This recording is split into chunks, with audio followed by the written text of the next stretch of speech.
बिस्मिल्लाहिर रहमानिर रहीम। हे समस्त जगतबासी, आज আমি শামীম আলী চিশতি আপনাদের সামনে যে আলোচনাটি নিয়ে হাজির হলাম, সেই আলোচনাটি অবশ্যই খেয়াল করে শুনবেন, মন দিয়ে শুনবেন। দেখেন, এই পৃথিবীর মানুষ একটা জিনিস জানে, নামাজ, রোজা, হজ, যাকাত। কিন্তু নামাজ, রোজা, হজ, যাকাতের মধ্যে কিন্তু আমরা সহজেই কথাটি বলে ফেলেছি। শরীয়তের নামাজ, মারিফতের নামাজ আছে, তরিকতের নামাজ আছে, তেমনি যাকাত, শরীয়তের যাকাত আছে এবং মারিফতের যাকাত আছে।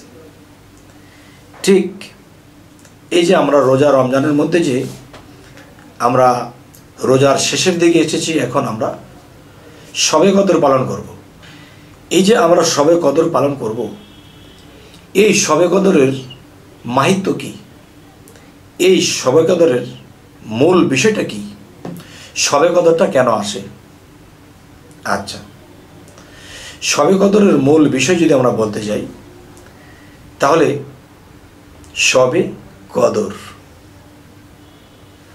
আচ্ছা, যেমন একটা আছে শবে বরাত, ভাগ্য লিপির রাত্রি। শবে কদর এটা অনেক দামি রাত্রি।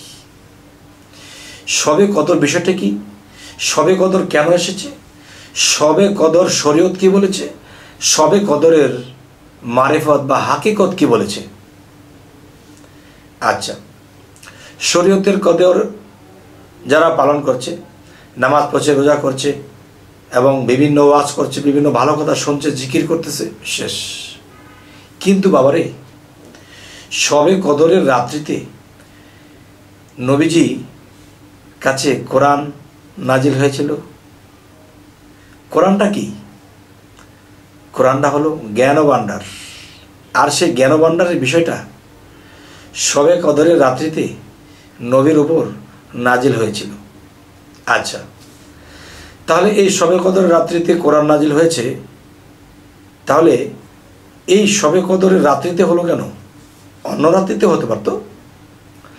তাহলে আজকের মূল বিষয় হলো কি? হযরত মুহাম্মদ সাল্লাল্লাহু আলাইহি সাল্লামের কাছে কোরআন নাজিল হয়েছিল ওহীর মাধ্যমে। তাহলে ওহী, ইলহাম এবং আল্লাহ থেকে হট কানেকশন হওয়া, এটারই সময়টা হলো শবে কদর। তাহলে আমাদের সামনে, পিছনে বা রমজানের যেখানে আমরা পৌঁছেছি, তো শবে কদর শরীয়তের মানুষ একই দিনে একই সময়ে করতেছে। এটা হলো শরীয়তের শবে কদর। আর এই শবে কদরে কি কি ঘটতে হবে, কি হতে হবে আপনার, যদি মনে করেন যে এই শবে কদরটা আপনার ঘটবে, এই শবে কদরটি ঘটবে কি, মূল হাকিকত কি? যদি কোনো অলিয়া উলিয়া, কোনো সাধু পুরুষ, কোনো সাধক যদি সাধনা করে থাকে, তখন তার মধ্যে ওহী ইলহাম নাজিল হবে। আর এই ওহী ইলহাম নাজিল হওয়ার রাত্রটাই হলো শবে কদর রাত্রিতে শুরু হয়েছিল। আচ্ছা, তাহলে শরীয়তের যেই শবে কদর করা হয়, নবীজির কাছে ওহী ইলহাম এসেছিল, সেই রাত্রটি শরীয়ত পালন করে। মারিফত ও হাকিকতের দেশে যদি যাই, এই শবে কদর কার জীবনে কখন আসে সে বলতে পারবে না, যদি আল্লাহ না জানায়। তবে যে হযরত মুহাম্মদ সাল্লাল্লাহু আলাইহি সাল্লামের কাছে যে আল্লাহর তরফ থেকে খবর, কোরআন নাজিল, যাই কিছু হয়েছিল, শুরু হয়েছিল সেই শবে কদর। তো এই পৃথিবীতে যারা আল্লাহর সাধনা করে, যারা আল্লাহর প্রেমে মত্ত হয়ে আছে, তাদেরও শবে কদর ঘটে। সেটি কিন্তু নবীজির যেই দিনে হয়েছিল সেই দিন যে হতে হবে, সেই দিন যে হতে হবে সেটা নয়, যে কোনো সময়, যে কোনো দিনে হতে পারে। তাহলে সে যেই দিনে একজন সাধক, একজন আল্লাহর অলির যেই দিন ওহী ইলহাম নাজিল হবে তার উপর, সেই দিনটাই, সেই রাত্রটাই তার জন্য শবে কদরের রাত্রি, খুবই সম্মানী রাত্রি। তাহলে শরীয়ত হযরত মুহাম্মদ সাল্লাল্লাহু আলাইহি সাল্লাম একটা পালন করতেছে। আর হাকিকত, তরিকত, মারেফত এটা হলো কি? এটা হলো নিজের শবে কদর, যে যেই দিন আউলিয়ার কাছে আল্লাহর তরফ থেকে খবর আসতে শুরু করবে সেই দিনটাই তার জন্য শবে কদরের রাত্রি, পবিত্র রাত্রি, সম্মানী রাত্রি। এখন আপনারাই বলবেন যে একদল বলতেছে হযরত মুহাম্মদ সাল্লাল্লাহু আলাইহি সাল্লাম তিনি আমাদের পার কান্ডার, তিনি আমাদের একদিন পার করবেন। কিন্তু তিনি তো 1400 বছর আগে আউয়াল এসেছিল, কিন্তু তিনি তো বলেছে আমি চারো জায়গার অমর, আমি চারো জায়গায় আছি। আউয়াল, আখের, জাহির, বাতেন চারো জায়গায় রাসূল আছেন। রাসূল কিন্তু মৃত্যুবরণ করেননি, মৃত্যুবরণ করেছে তার বডি। যাই হোক, তো এখন যে কথাটি বলবো যে রাসূল আউয়াল, আখের, জাহির, বাতেন চারো জায়গায় আছেন। এখন জাহির তিনি বলতেছে আমি বাস্তব আছি। জাহির অর্থ কি? বাস্তব, প্রকাশ, যা দেখা যায় তা মুর্শিদের মাধ্যমে তিনি আছে। আউয়াল তিনি 1400 বছর আগে ছিল। আখির তিনি মৃত্যুর পরে থাকবে। বাতিন বর্তমানেও তিনি গোপন আছে। তো এখন যে তরিকতের দৃষ্টিতে যে নবী মুর্শিদের মধ্যে আছে, তারা জীবিত পাচ্ছে, কথা বলছে, শিক্ষা নিচ্ছে। আর শরীয়ত 1400 বছর আগে তিনি ছিল, তার পাইরবি বা তার দুরূদ পাঠ করে তাকে ভালোবাসে।